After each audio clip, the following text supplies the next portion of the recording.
Max Cavalera here in New York City. Big hello, big thanks to everybody that came on the Maximum Cavalera tour. Thank you for leaving your sweat on the floor, your blood on the floor in the circle pit. And we see you on more tour and more Soulfly coming out later this year, 2013.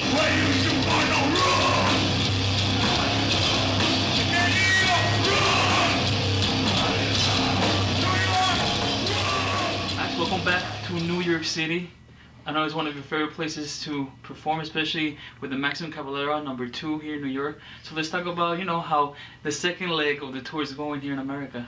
It's going great. It's the tours, we're getting everybody getting tighter, you know, playing better, more experience. I think the road has taught everybody to get sharper with their playing live. You know, I see definitely a big step up for Lodi Kong and Insight. They are better than they ever been before. You know, Lodi Kong is awesome. They're really tight now and they're playing really good.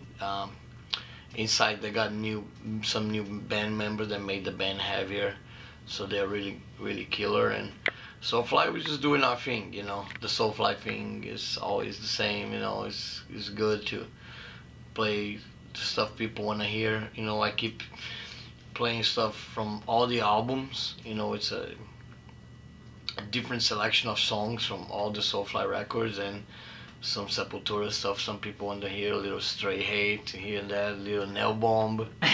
You know, so it's good. You know, it's a good tour. You know, and in the end of the set, we get everybody in the stage do Revengeance, get all the kids with me, and that's a good moment too. So overall, it's great. This tour has been great. Canada was fantastic, kick ass. It was awesome. A lot of people, and you know, the States too. You know, a lot of good circle pits, crazy shows. A lot of people getting bloody noses, and you know, you see blood on the crowd. That's always a good sign. You know, and I'm just enjoying it. You know, so I'm looking forward to tonight in New York. So it's good for us. And last time you had David Kincaid on the drums, now you have your son Zion. So how was that transition between one drummer and the other? It was good, you know. Dave didn't work out that good, you know. Unfortunately, he couldn't really play the old stuff that well, and you know, that became kind of a problem because we had old material to play, like Sepultura and stuff, and old Soulfly stuff, and he couldn't really adjust to play that. And but that gave the chance to give Zion a chance to do this, and he's doing 2 bands. He's doing Lodi Kong and Soulfly, double duty, and he's doing great. And how old is he? 20.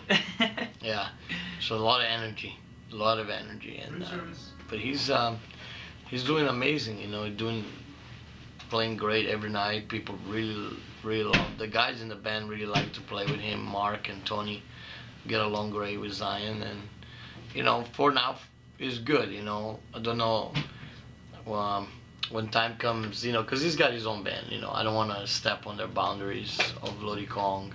I like to see them getting, you know, big on their own, and you know, so I'm probably gonna get a drummer for the new Soulfly record.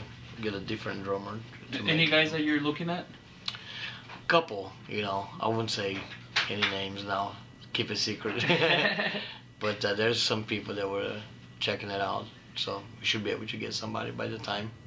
And does the energy, we just talked about the energy that your sons have, Richie, Igor, Zion, does that remind you of Igor and yourself when you guys kind of were in Brazil, kind of starting this whole movement? Yeah, it's similar, you know, a lot of excitement, and everything is new, you know, so it's good, you know. And I think that's they're really improving quick, you know, because they've only been a band for 1 year and they're still doing so good, you know. They're really kicking butt, and you know, they're learning fast, and you know, some of the things I see in them reminds me of me and Igor as we started Sepultura, you know. And how's Igor doing? I know you said you might be working on some Cavalera Conspiracy. I don't want to jump ahead of the game, but what's the situation right now with Cavalera Conspiracy? It's good, you know. We just finished in November we're in South America. We did a bunch of festivals with Mastodon and Slayer.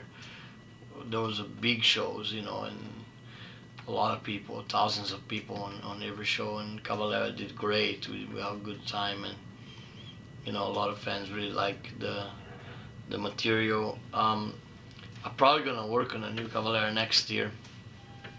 You know, probably not you know, not this year.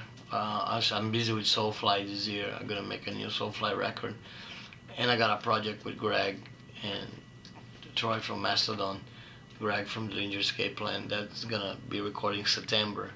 That comes out also next year. So Cavalera has to wait now to next year, but we will, you know, continue, of course. Let's talk about the new project with you know, with Troy and Greg, how that kind of was born. Because I know you've all been friends together, you shared the stage together, but who called who and who said, hey, let's do a project together? Yeah, I think the idea actually came from Greg. Greg was really pushing for me to do something like that, and you know, he's really into Nail Bomb. He liked what I did with Nail Bomb and wanted me to do something like that, and we started jamming, and really good songs came out of those jams. And we got the drummer of Mars Volta, Dave Elitch, to do drums, and me, Greg, and Dave came and bashed some songs, and it was really great. And then we got Troy in the band. That was a great idea to add one more guy to also sing. So it's gonna be me, Greg, and Troy singing. So 3 singers, which is very unusual and different and cool. And we already practiced with Troy, and it was great. He brought a lot of energy into the band, you know. So now it feels like epic, you know. It feels like some real good stuff is gonna come out of it. And we're trying to, I think, recording September. That's what we're gonna try to do. We don't have a name for the band yet. That's the only thing, you know. It's hard to find a name. Every name has been taken. So, but we're gonna find one. We're gonna, you know, I'm sure we're gonna find a name, and it's gonna be great. It's a different thing than everything else I'm doing. It's got some melodic parts that, you know, the guys are bringing in, and the fact that they have 3 singers, I think that's completely unusual and original in the metal scene. And I think that is gonna separate us from everything else that's out there, you know. So I think that's gonna be a pretty exciting project. Hey Max, let's talk about the metal scene. Of course, what Sepultura and yourself have done since day one is kind of take, you know, me as a Colombian, I'm very proud of what you guys have done, because you took heavy metal from a very small market, there was no market for metal back, as you know, when you guys started, and now it's a very global movement. So why don't we talk about the state of metal today and kind of the differences between from when you started to, you know, today, 2013? Yeah, it's almost a different world, you know, because when we started it was tape trading and, you know, making demo tapes. You know, we did a demo for, you know, we had a demo for Schizophrenia, for From the Past Comes the Storm, and we used to send out those demos, and radio stations, some metal radio stations would play them, and fanzines, you do articles on the band. That's how Sepultura got started, you know. Today it's a different story. You have internet and different access. People finding the music through the internet and finding different ways to finding bands. But metal is good, you know. I like the state of metal. I like a lot of the new bands. I like, you know, I listen to a lot of Impending Doom, Molotov Solution, I Declare War, Acacia Strain, you know.